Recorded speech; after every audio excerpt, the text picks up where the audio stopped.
Before we begin, I want you to answer one simple question in the comments because your answer might reveal how global this moment really is. If silver suddenly jumped far beyond what most analysts believe is possible, would you recognize the opportunity early, or would you only believe it after the move already happened? And while you are thinking about that, tell me where you are watching from right now, your country, your city, or your region. Because what is unfolding in the silver market today is not limited to one nation, one exchange, or one financial system. It is a global event building quietly beneath the surface, and investors across every continent are watching the same signals form at the same time. Now, I want you to imagine something very simple, something physical and easy to visualize. Picture a tightly coiled steel spring sitting on a table directly in front of you. It is solid, dense, and compact. Now imagine placing your hand on top of that spring and pushing it down with as much pressure as you can possibly apply. As you push, you feel the resistance pushing back against your hand. You can feel the energy being stored inside the metal coils. The harder you press, the more tension builds. And deep down, you already know what will happen next. The instant you remove your hand, the instant that pressure disappears, that spring will shoot upward with explosive force proportional to the amount of pressure that was holding it down. That image is not just a metaphor. It is the exact dynamic currently forming inside the silver market right now. The price action, the global demand signals, and the physical supply constraints are all compressing together like that spring. And once the pressure releases, the move that follows could surprise almost everyone watching the market.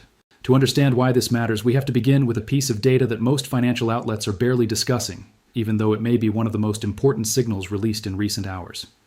China's National Bureau of Statistics reported new inflation figures showing that consumer prices rose 1.3% year over year in February. At first glance, that number might not sound dramatic, but context changes everything. That 1.3% reading represents the fastest annual inflation growth China has experienced since January of 2023.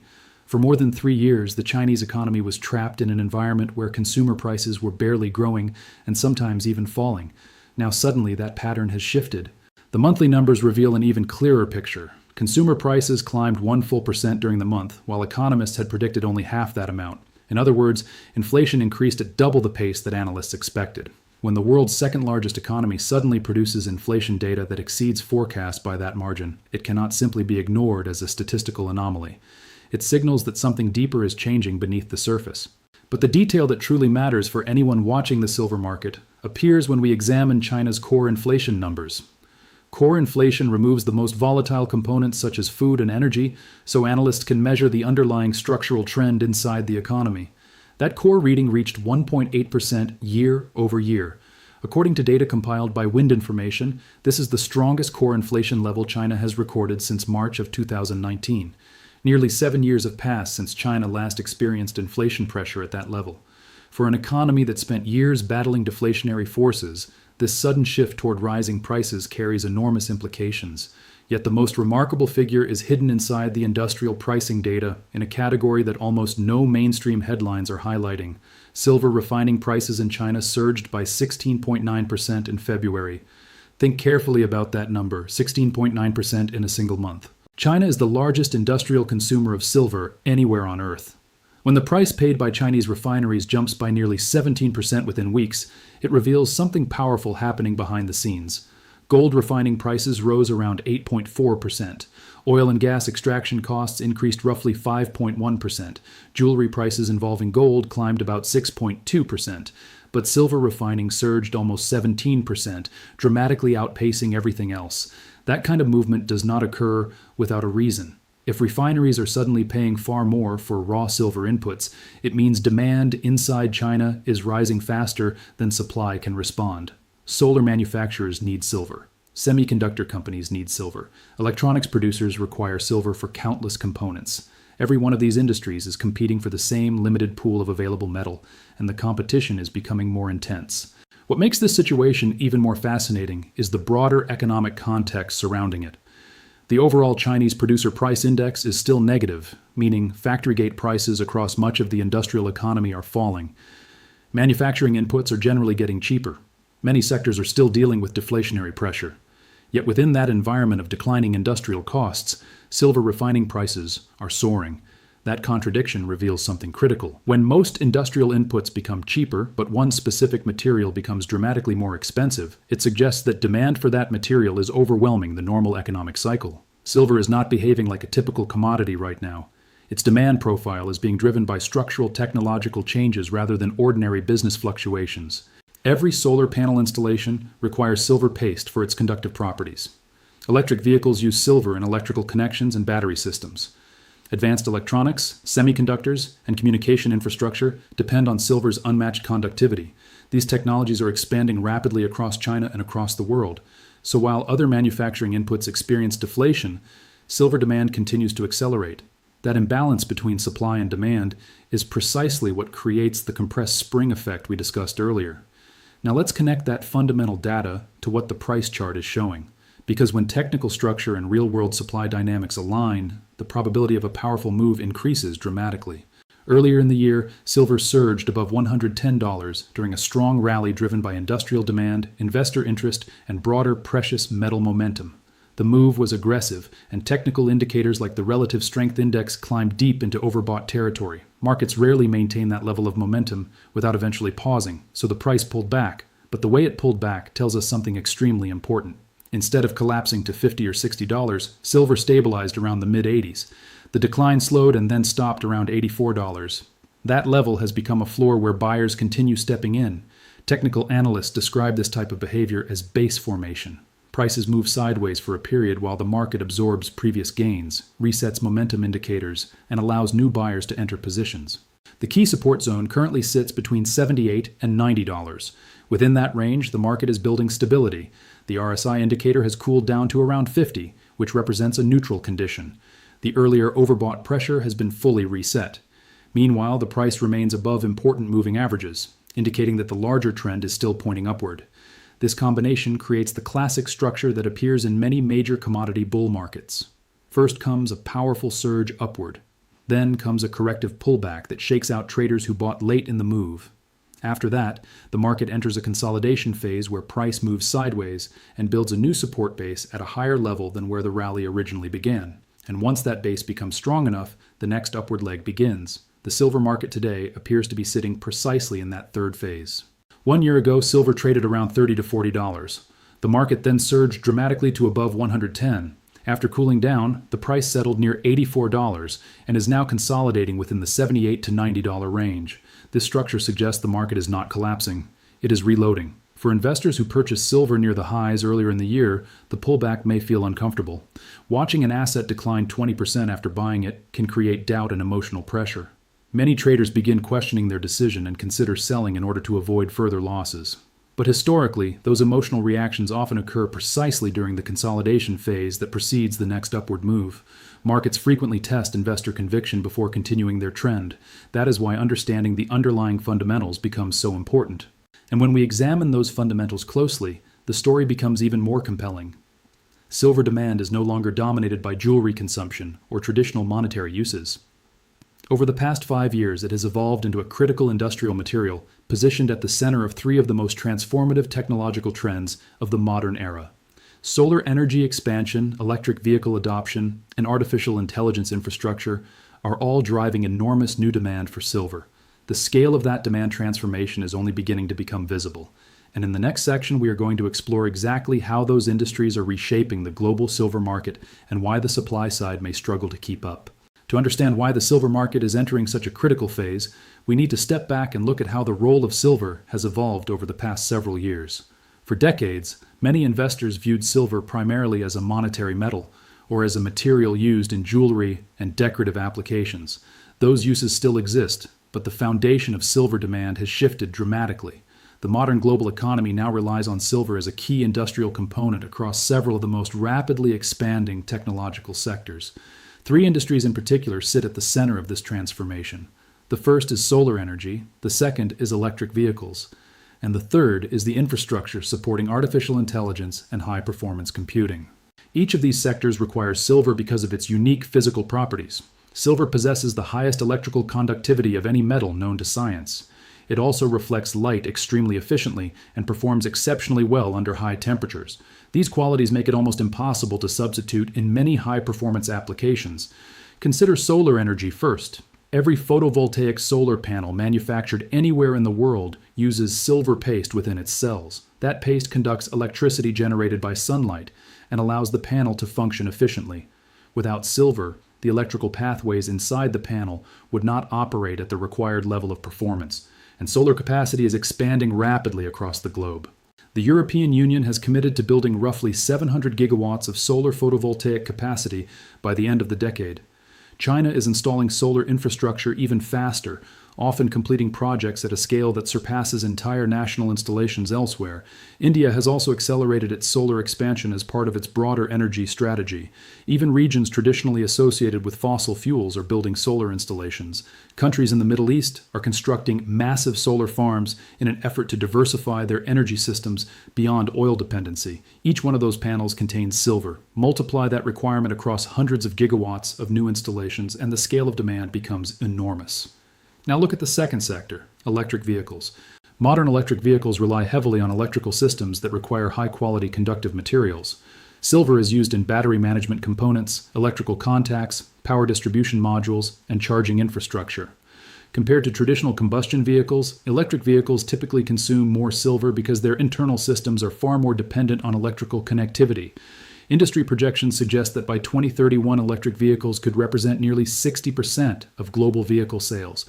Even conservative estimates indicate steady growth in this sector over the coming decade. Every additional electric vehicle placed on the road represents another source of silver demand. And then there is the third driver, artificial intelligence infrastructure. Artificial intelligence systems require enormous computational power. To support that power, technology companies are constructing massive data centers filled with advanced processors and networking equipment. These facilities require extensive electrical connections, cooling systems, and circuit boards. Many of these components rely on silver for efficient conductivity and thermal performance. Companies like Microsoft, Google, Amazon, and Meta are investing billions into expanding their data center capacity in order to compete in the artificial intelligence race.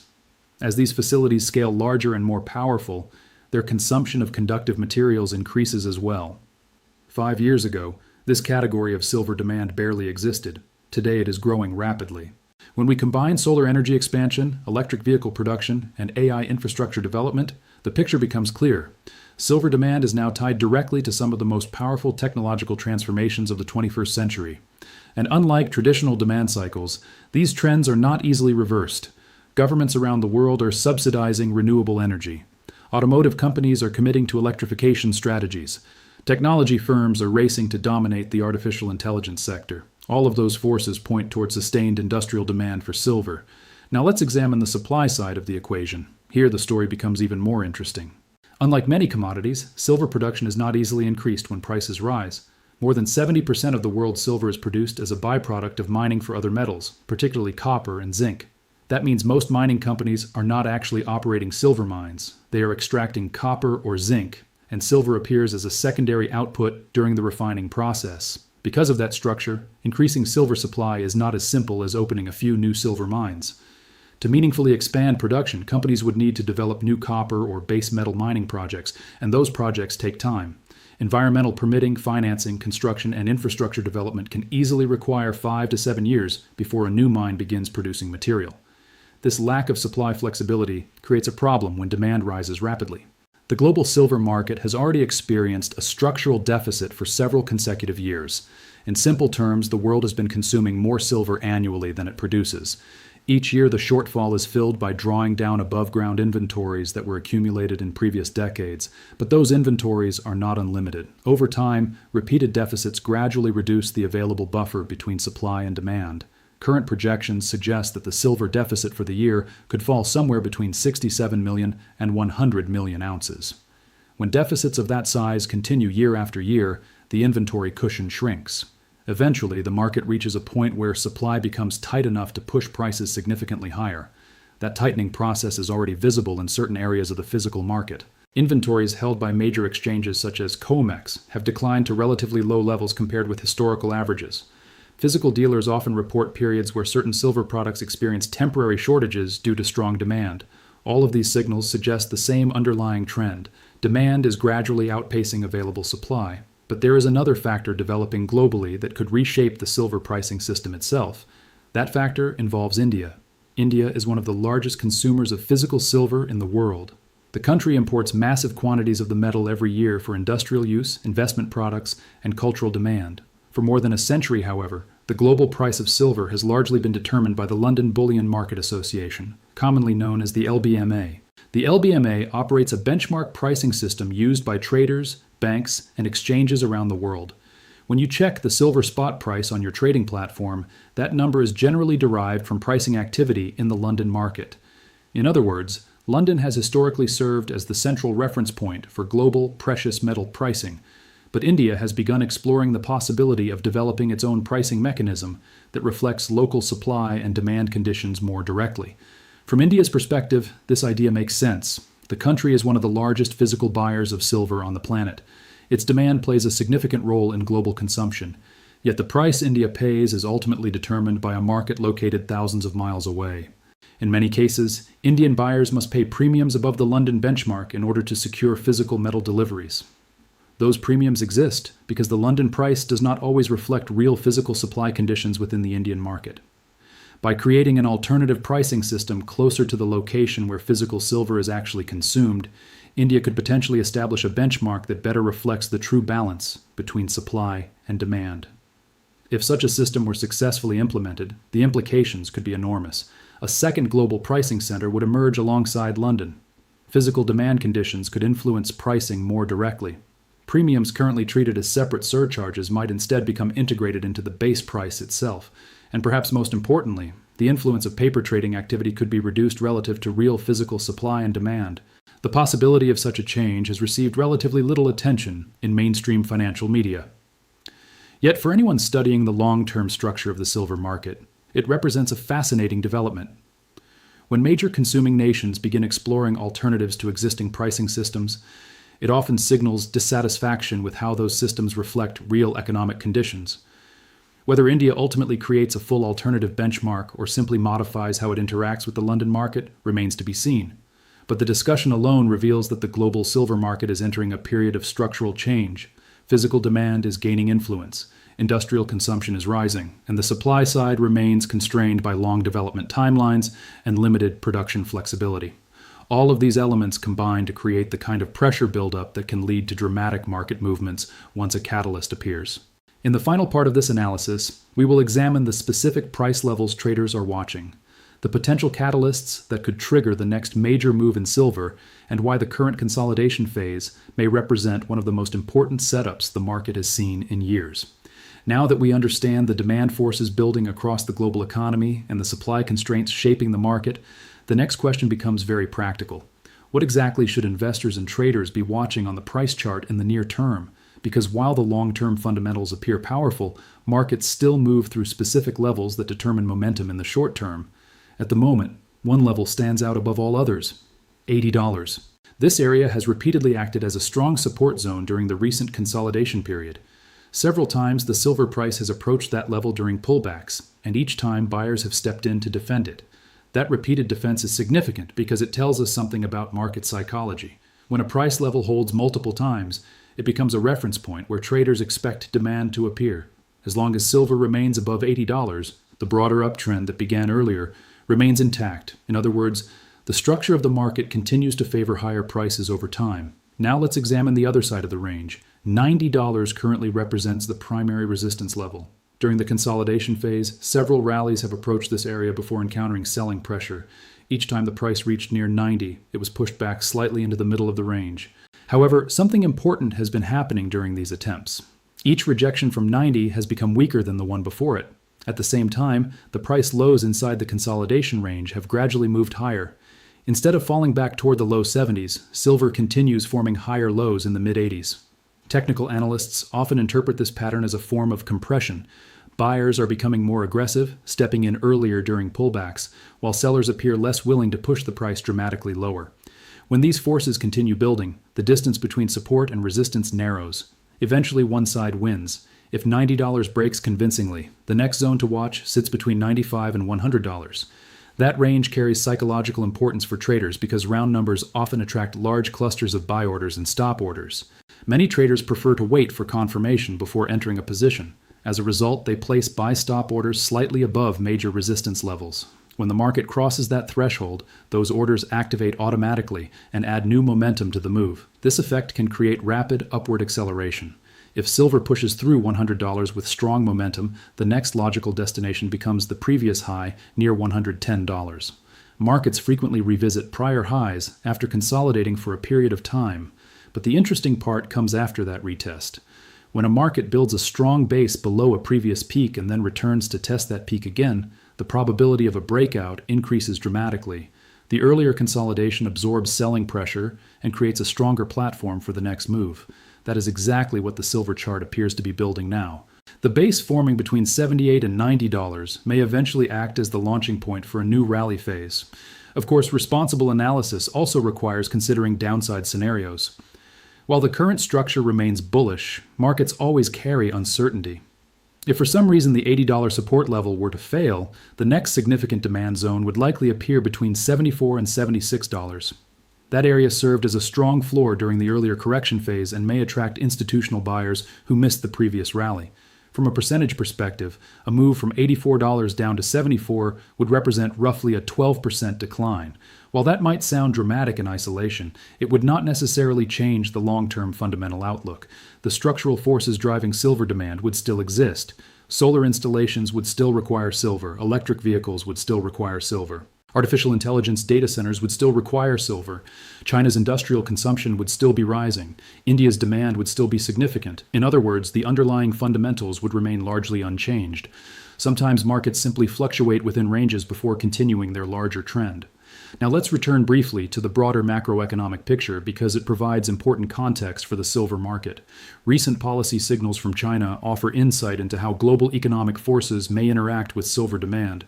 China has recently adjusted its economic growth expectations, setting a target between approximately 4.5% and 5%. This represents one of the more modest growth targets seen in several decades. At the same time, the government has maintained a relatively low inflation goal around 2%.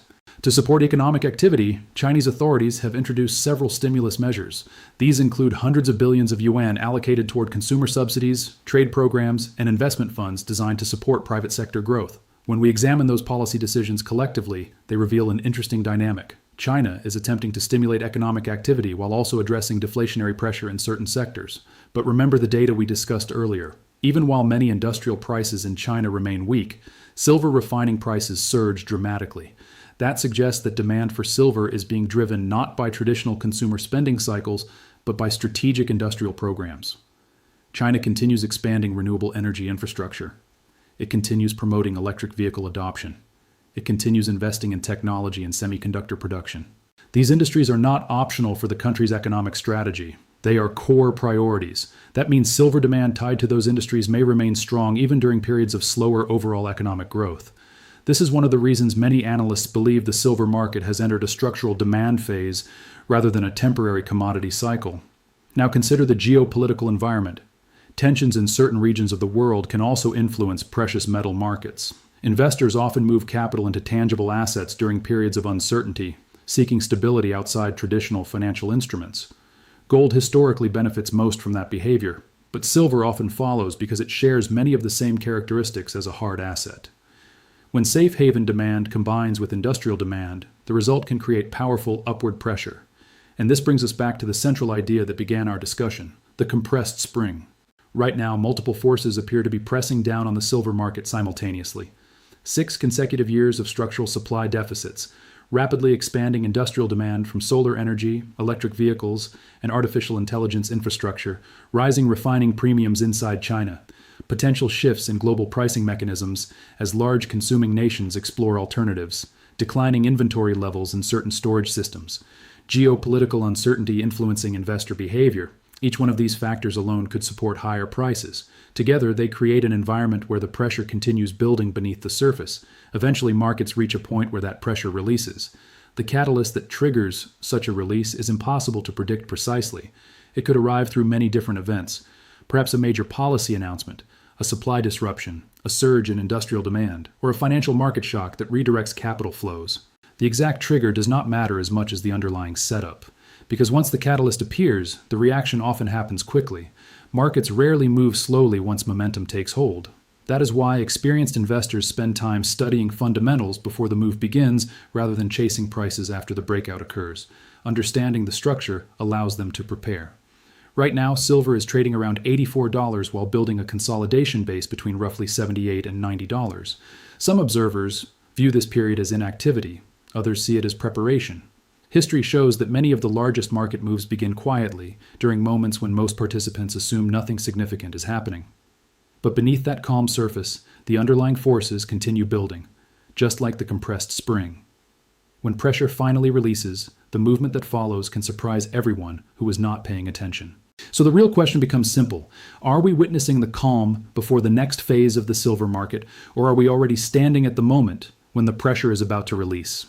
Only time will provide the final answer, but the data, the chart structure, and the global demand trends all suggest that the silver market is entering one of the most important periods it has experienced in years.